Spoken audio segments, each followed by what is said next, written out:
Assalamualaikum warahmatullahi wabarakatuh. Kenapa PKS sepertinya panik dan ketakutan sekali begitu Anies Baswedan mau bikin partai? Ini dikutip dari Instagramnya Mardani Alisera. Kalau seandainya membuat ormas bolehlah, tapi partai janganlah. Kan itu kata PKS. Kata Mardani Alisera. Ya jelas ketakutan kawan-kawan. Data atau Adi Praetno mengatakan, pengamat politik dari UIN Syarif Hidayatullah itu menyatakan dengan pasti bahwasanya kemenangan Pramono dan Rano kemarin di Jakarta itu adalah kemenangan atas endorse-nya Anies Baswedan. Sama dengan kemenangan Prabowo atas endorse-nya Jokowi. Jelas di situ. Kalau saja seandainya Anies Baswedan mengarahkan dukungannya kepada PKS, kepada Suwono, bisa dipastikan Ridwan Kamil akan menang. Dan sebenarnya Ridwan Kamil kan mau mencalonkan diri di Jakarta itu karena Koalisi Indonesia Maju sudah menjamin Anies Baswedan takkan bisa dimajukan oleh siapapun, oleh partai politik manapun. Ya jelas di situ yang berkhianat betul kepada Anies Baswedan pada waktu itu kan PKS. Pura-pura mau mencalonkan Anies Baswedan menjadi gubernur Jakarta, tiba-tiba di tengah jalan begitu mau dicalonkan Anies Baswedan, mereka lompat ke Koalisi Indonesia Maju. Dan begitu PDIP bisa mencalonkan Anies, mencalonkan sendiri, karena adanya keputusan MK, PDI pun tak berani mencalonkan Anies Baswedan. Karena ada dalam tanda kutip bisa-bisa Hasto ditersangkakan. Tapi tiba-tiba juga Hasto ditersangkakan walaupun tidak mencalonkan Anies Baswedan.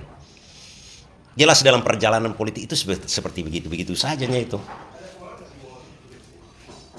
Dan ujungnya begitu Anies menyatakan dukungan kepada Pramono, Adi Praetno menyatakan dengan jelas kemenangan Pramono itu ada atas endorse Anies. Karena kalau kita balikkan, kalau seandainya Anies Baswedan tidak mendukung Pramono, Ridwan Kamil jadi gubernur saat ini. Atau lebih ekstrimnya kalau Anies Baswedan mengarahkan dukungannya kepada calon independen, bisa-bisa calon independen yang menang di Jakarta. Itulah ekstrimnya. Makanya jelas di sini PKS ketakutan kalau sempat Anies Baswedan mendirikan partai. Karena tak bisa lagi menang bersama Anies Baswedan di Pilpres 2029. Kenapa saya katakan 2029? Seperti yang kita ketahui sekarang ini PKS bergabung di Koalisi Indonesia Maju tidak mendapatkan apa-apa. Wakil gubernur tidak, karena Ridwan Kamil kalah. Menteri pun tidak sebenarnya kawan-kawan, tak ada sedikit pun. Dan satu lagi alasan PKS bergabung ke Koalisi Indonesia Maju tidak seperti Nasdem. Kalau PKB mendapatkan Muhaimin jadi menteri. Kalau Surya Paloh kita tahu sendiri, ada tanda kutip sandra-sandra juga. PKS sama sekali tidak ada sandra apapun. Tak ada yang bisa disandra sama dia, karena dia selama ini dari barisan oposisi selama dengan Jokowi. Tak ada kasus, tak ada korupsi, tak ada apapun. Ngapain dia bergabung ke Koalisi Indonesia Maju? Kan itu sebenarnya. Keinginannya dari awal adalah untuk mendapatkan kursi menteri. Kemudian Suwono kan itu dijanjikan. Tapi sekarang mereka pun ternyata dari segi politik sudah direkayasa, sudah ditipu-tipu. Dan sekarang sudah sadar mereka. Mereka ingin berbalik kepada Anies Baswedan. Tapi anak abah ini yang notabene juga adalah pemilih PKS seperti Refli Harun dan lain-lain.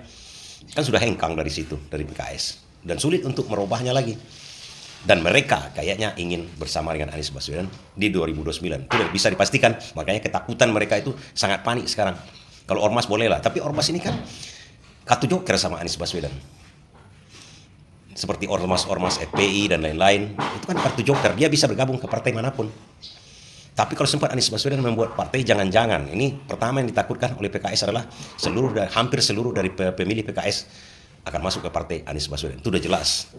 Karena basis dukungan PKS dengan Anies Baswedan ini saling taut-menaut.